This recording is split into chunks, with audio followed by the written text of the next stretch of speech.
We do not forget them either. I again stress that movement on this painful issue is long overdue. My office is working closely with the parties to ensure the release of all conflict-related detainees under the all-for-all principle. Turning to the front lines in Yemen, while relative calm and stability continues to hold, recent military activity in areas such as Al-Dale, Marib and Taiz serve as a warning that miscalculations from either party could trigger a return to full-scale conflict. The consequences of war would be devastating for Yemen and the wider region. We must therefore continue efforts to de-escalate tension along the front lines and maintain a meaningful security dialogue with all relevant actors. The productive engagement by government of Yemen's military representatives, as well as those from the wider region, under the auspices of the Military Coordination Committee, remains vital for maintaining open lines of communication and confidence building among the parties. The opening and securing of some of the key roads across the country in the last year demonstrate that cooperation is possible. We must continue to build on these entry points. Over the past month, we have seen how the work of the government of Yemen has helped improve the Yemeni economy, with hard-won gains to the value of the currency and a commensurate reduction in the cost of living for Yemenis. My office has recently engaged extensively with the governor of the Central Bank of Yemen in Aden, ministers in the government of Yemen, and a wide range of private sector representatives. I welcome the depth and constructiveness of the dialogue and the focus on good governance, ensuring that economic stabilization is sustainable. My office stands ready to continue engagement on these economic issues with both parties.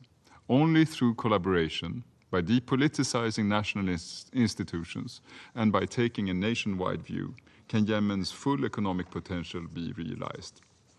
Mr. President, in recent weeks, I held discussions with many Yemeni interlocutors, including from the government of Yemen and Ansar Allah, with representatives of regional countries, including Saudi Arabia, Oman, and the United Arab Emirates, as well as with representatives of the broader international community. I emphasized in all my meetings that the best way forward is to engage on the commitments made towards a roadmap, making sure that they are anchored in Yemeni ownership and responsive to current challenges and broader regional security needs. The need for a nationwide ceasefire, countrywide economic reforms, and an inclusive political process remains as valid as ever. My work on this continues, despite all the challenges I have enumerated, undeterred. Mr. President, we achieve most when we work together. Unilateral decisions rarely bring solutions. They harden positions, deepen mistrust, and prolong conflict. In moments of heightened tension, keeping channels of communication open is not a sign of weakness, but of leadership and responsibility. Dialogue, however difficult, is the only viable path to bridge divides and to move forward. My message to all Yemeni leaders is that the United Nations remain committed to working with you towards de-escalation, dialogue, and a long-term, Yemeni-led, inclusive political settlement.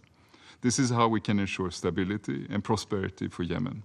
It is possible, but it requires a conscious step back from where we are now.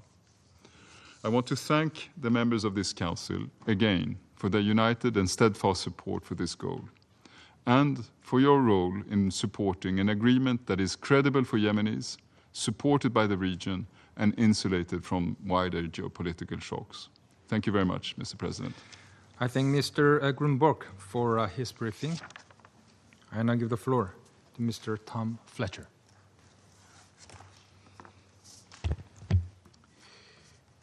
Thank you, Mr. President. The events of the last 2 weeks, as described by the Special Envoy, will understandably dominate discussions today on how the United Nations operates and how we engage with parties to a conflict in Yemen and beyond. And so I reiterate my full support to the Special Envoy's strenuous efforts to find a political track in and amid a complex regional picture. I will address some of those implications, but I'd first like to focus on the ever-growing humanitarian crisis plaguing the people of Yemen. Mr. President, rising food prices, security threats to our work, a collapsing economy, and persistent conflict have made Yemen the third most food insecure country on earth. Before February next year, 1 million more people are expected to be forced into extreme hunger, joining 17 million Yemenis with too little to eat. This includes more than 40,000 people in the catastrophic phase of food insecurity. 70% of households in Yemen do not have enough food to meet their daily needs. This is the highest rate ever recorded. Nearly half of the population in the country are now suffering severe food deprivation, a jump from 36% only a year ago. 1 in 3 families is experiencing moderate to severe hunger. In 1 out of 5 households, someone goes a full day and night without any food at all. I've raised this alarm here before, but this reporting confirms our and your worst fears. Mr. President, the more positive part. Despite lack of funding and a tough operating environment, humanitarians with immense courage have been responding to those in greatest need. In Hajj, humanitarian organizations strengthened their responses to roll back rising acute food insecurity after children died from starvation in the IDP camps. Partners scaled up vital life-saving cash support, in-kind food distribution, and hygiene kits. They restored clean water supplies, established health points to deliver essential health and nutrition support. Out of 98,000 people in urgent need of aid, 76,000 received additional support by early September, with more on the way. In Amran, support from the Yemen Humanitarian Fund allowed local partners to provide health and nutrition to 15,000 people in critical need, including at the Maswa Rural Hospital. And in Marib, UNICEF, WHO, with support again from the Yemen Humanitarian Fund, are providing nutrition through 4 hospitals, treating hundreds of severely malnourished children, pregnant women, and new mothers. Humanitarian partners have also helped more than 172,000 people affected by heavy rains and flooding, including with non-food items, shelter, hygiene kits, and clean water. I pay tribute to their dedication in such difficult circumstances, and I'm grateful for the support that we receive. But, Mr. President, while we are making some progress, it is not enough. An increasingly difficult operating environment is preventing us from reaching those in need or saving enough lives. And funding cuts are also costing lives. For example, and in addition to the food insecurity crisis, 2 million women and girls have already lost access to reproductive health services in a reality where a woman already dies every 2 hours during pregnancy. I remain gravely concerned by the continued hostilities between the parties, which have resulted in scores of casualties and damaged critical infrastructure. Airstrikes against Sana'a and Al-Jawf since the last council briefing are reported to have resulted in more than 300 casualties. International humanitarian law must be respected. Civilians and civilian objects must be protected. Mr. President, in this challenging environment, the detention of another 22 United Nations staff by the Houthi de facto authorities since the 31st of August is intolerable. This is in addition to the 23 staff who were already detained, along with dozens of staff and former staff from international NGOs, civil society, and diplomatic missions. So I would reiterate the central demands that you made as a council in your statement on the 12th of September, the immediate release of all those detained by the de facto authorities, and your clear message that those delivering humanitarian aid must be protected. That arbitrary detention of now 44 UN staff, the forcible entry of UN offices, the seizure of equipment, all of that fundamentally undermines our ability to continue to deliver at scale in these locations. And as this Council also called for on Friday, it is vital that all parties enable a safe and secure operating environment. Now, we have a duty to our staff to take every reasonable measure to mitigate these escalating risks that they face. And we now face tough choices about how to strike the right balance between that protection and the vital life-saving work that we do on your behalf. And so it is outrageous at a time when humanitarians are trying to serve the Yemeni people while beset by funding cuts, that our operational capacity is being further and needlessly jeopardized. Detaining staff, humanitarian staff, does not help the people of Yemen. It doesn't feed the hungry, heal the sick, nor protect those displaced by floods or fighting. UN and humanitarian personnel must be protected to do their jobs and save lives.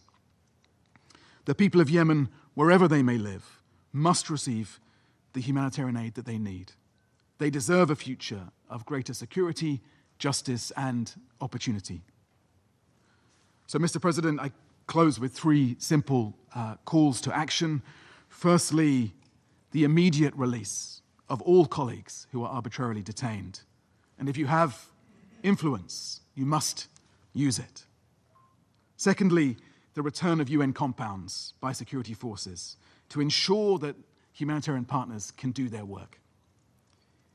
And thirdly, your funding for our response to food insecurity and malnutrition. We must not allow mass hunger to define the future of Yemen. Thank you. I thank Mr. Fletcher for his briefing. And I give the floor to those council members who wish to make statements. I give the floor to the representative of United Kingdom. Thank you, President. I thank Special Envoy Grunberg and Under-Secretary General Fletcher for briefing us today. And I welcome the participation of the Permanent Representative of Yemen at our meeting. I will make 3 points. First, the United Kingdom condemns in the strongest terms the detentions of at least 22 UN personnel by the Houthis, as well as the forced entry into premises of the World Food Programme and UNICEF, and the seizure of UN property. I welcome this Council's strong condemnation of the detentions through our press statement last week. The safety and security of UN personnel, as well as the inviolability of UN premises, must be guaranteed at all times. We demand the immediate and unconditional release of all UN, NGO, civil society, and diplomatic mission personnel detained by the Houthis, including those held since 2021. Threats against humanitarian workers are unacceptable and risk exacerbating an already dire humanitarian situation in Yemen. Second, we condemn the ongoing and persistent Houthi aggression, with continuing missile and drone attacks against Israel and against shipping in the Red Sea. We are clear about Israel's right to self-defense against these attacks. But this must be done in compliance with Israel's IHL obligations, including the need to avoid damage to critical civilian infrastructure. We call on the Houthis to stop this reckless escalation, which has already resulted in significant civilian casualties.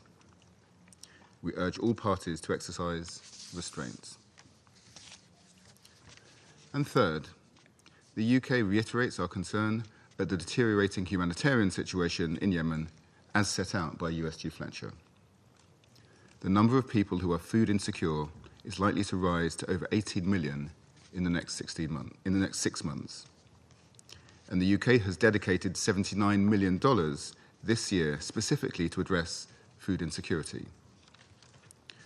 We must work together to ensure that the international community remains focused on the humanitarian response and to galvanise donors to fill critical funding gaps. We also encourage the UN to ensure that resources are prioritised to mitigate the worst impacts of this looming crisis.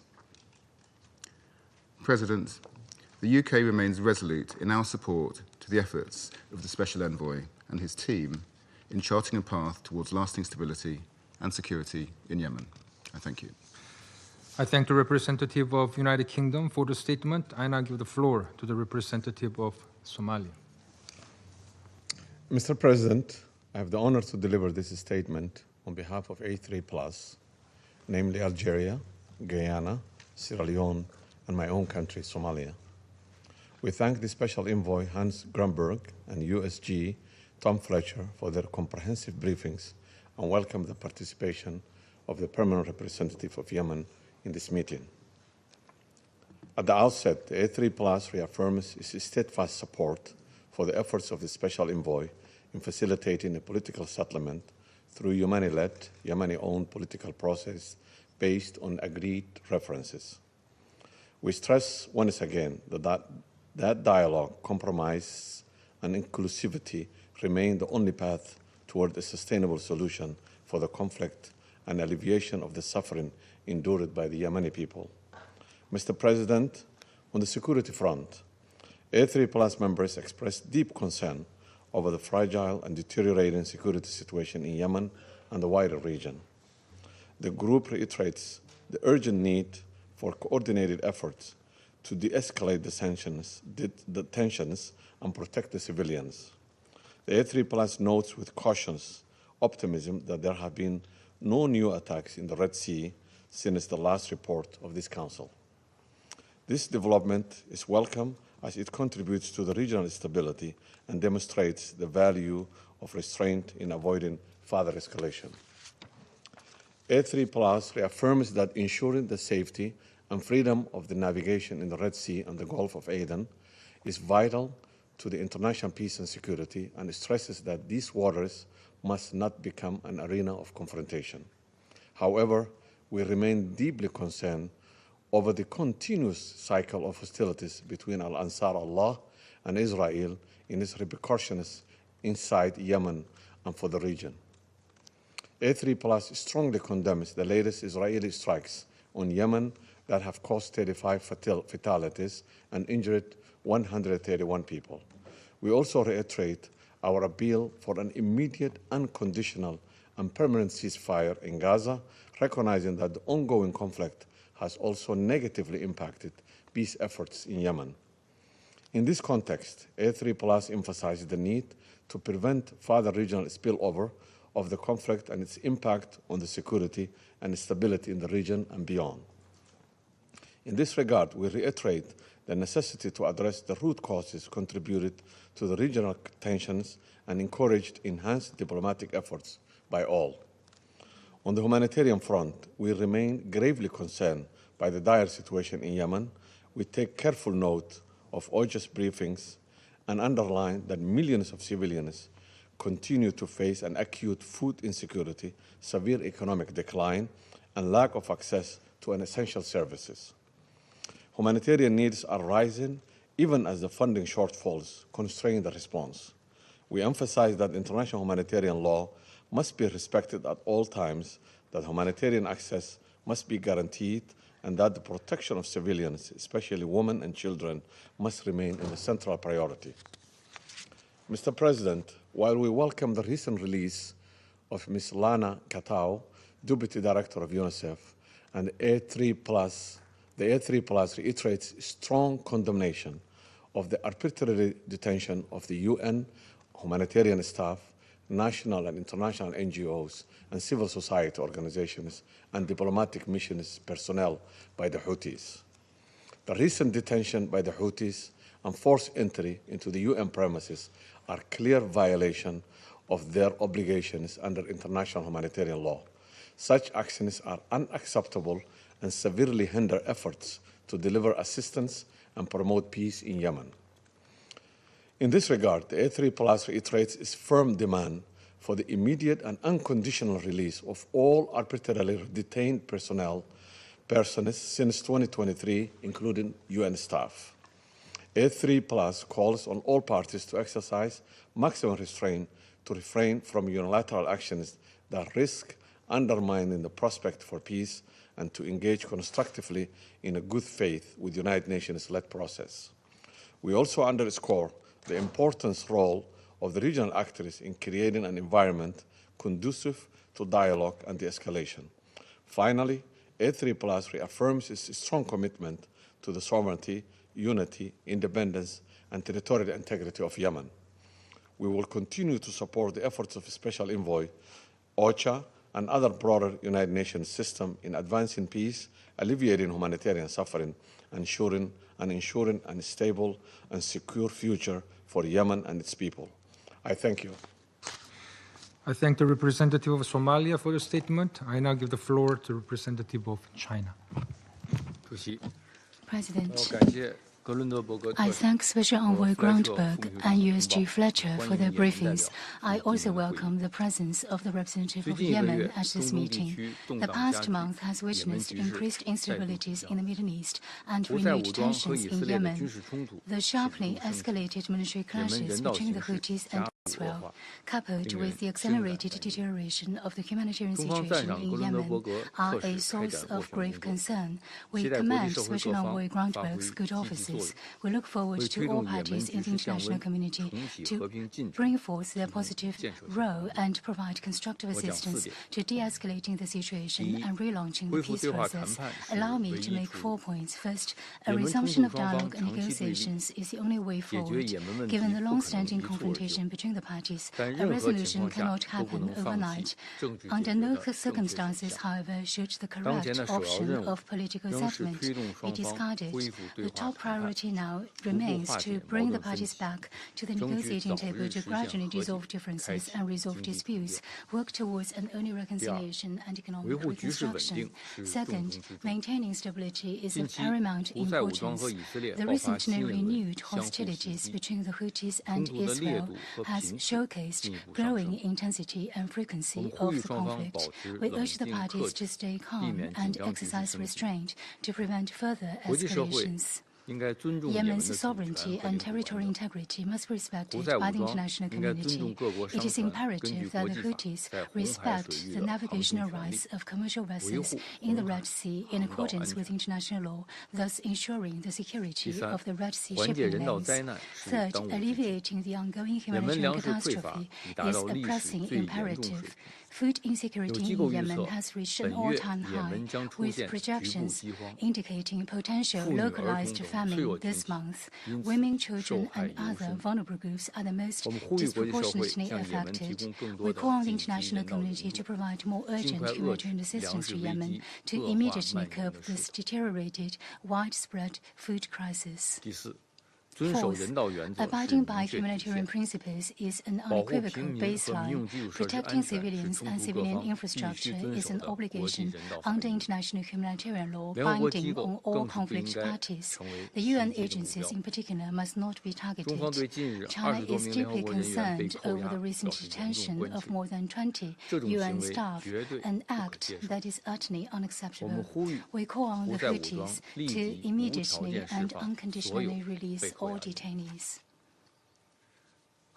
President, deliberations on Yemen cannot be divorced from the overall situation in the broader Middle East. Last week, the very first resolution adopted at the opening session of the 80th UN General Assembly was none but the New York Declaration on the peaceful settlement of the question of Palestine and the implementation of the two-state solution. The Gaza conflict has dragged on for nearly 2 years, causing an unprecedented humanitarian catastrophe.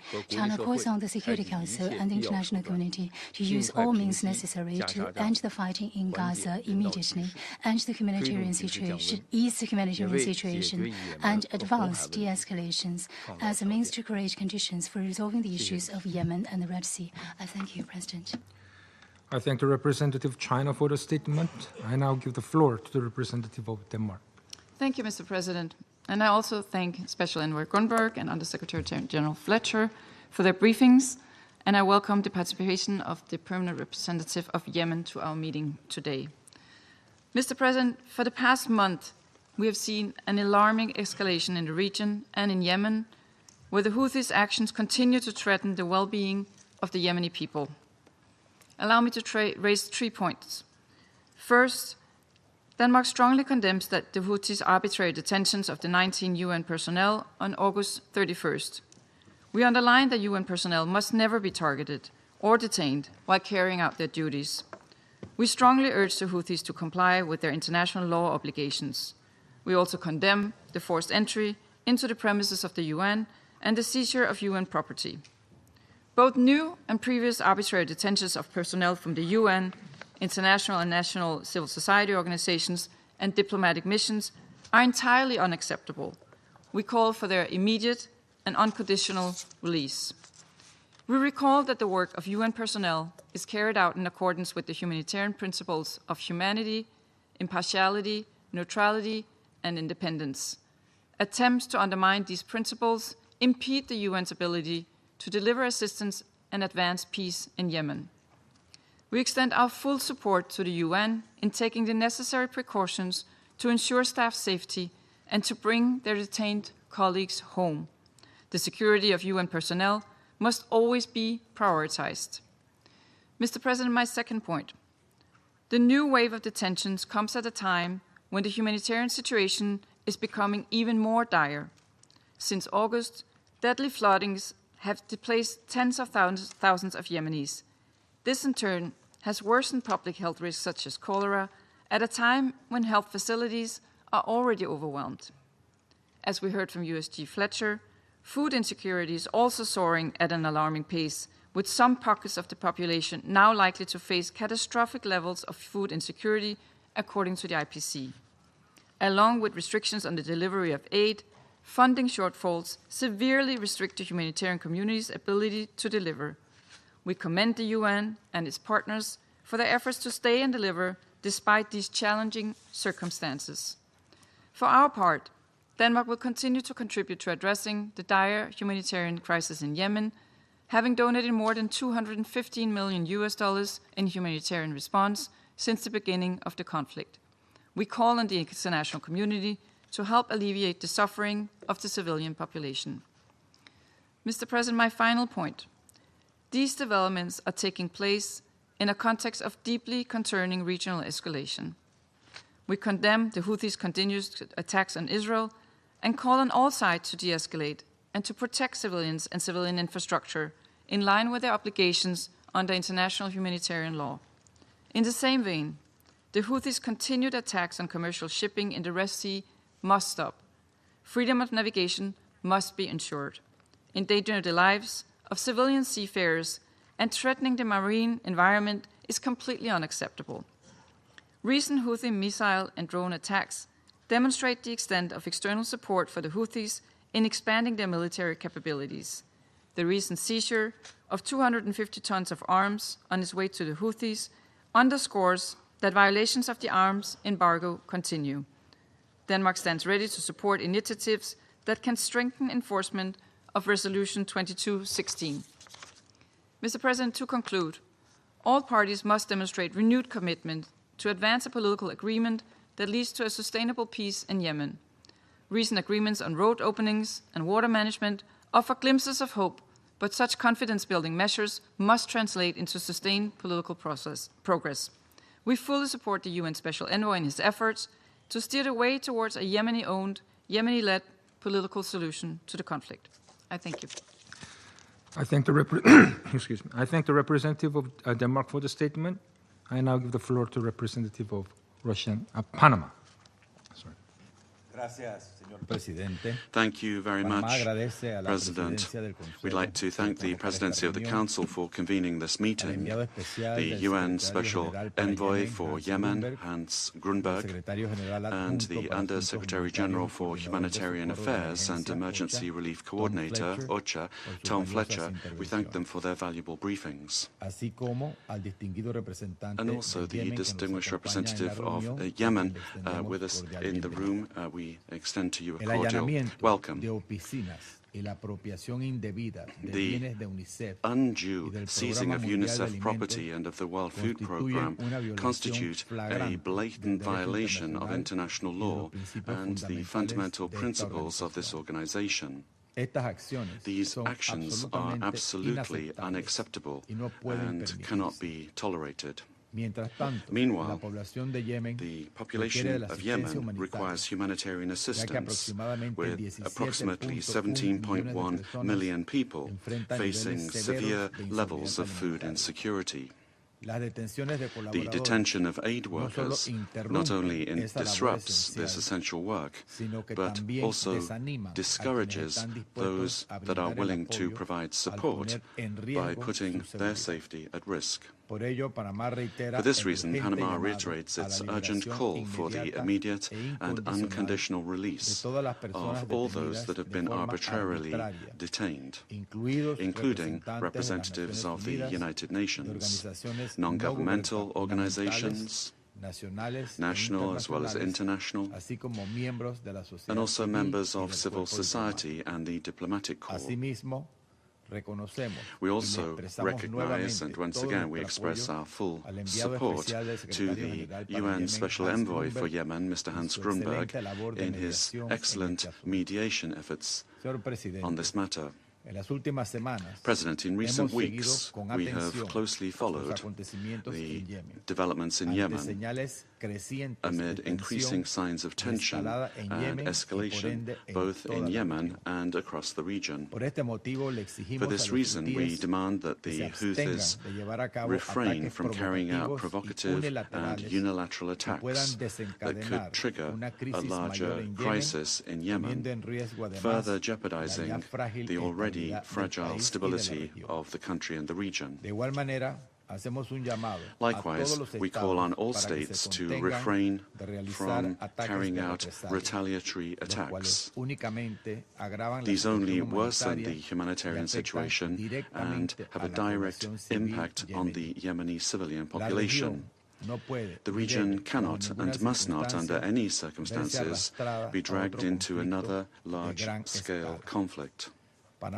Panama remains firmly committed to the pursuit of a political, inclusive, lasting and peaceful solution to the conflict in Yemen through constructive dialogue, diplomacy and cooperation with all stakeholders involved. Thank you very much.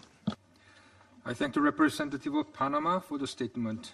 I now give the floor to the representative of Pakistan. Thank you, Mr. President.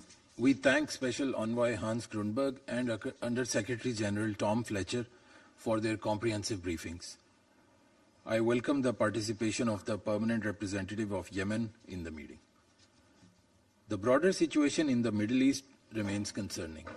Escalating violence and instability in the region continue to pose serious risks to peace and security. The use of force against civilians, the disregard for international humanitarian law, and the absence of meaningful dialogue further threaten destabilizing an already fragile environment. Against this backdrop, the plight of Yemen becomes even more urgent. While we deeply appreciate the efforts undertaken by the Special Envoy, regrettably, the Yemeni peace process has not made the desirable progress. The people of Yemen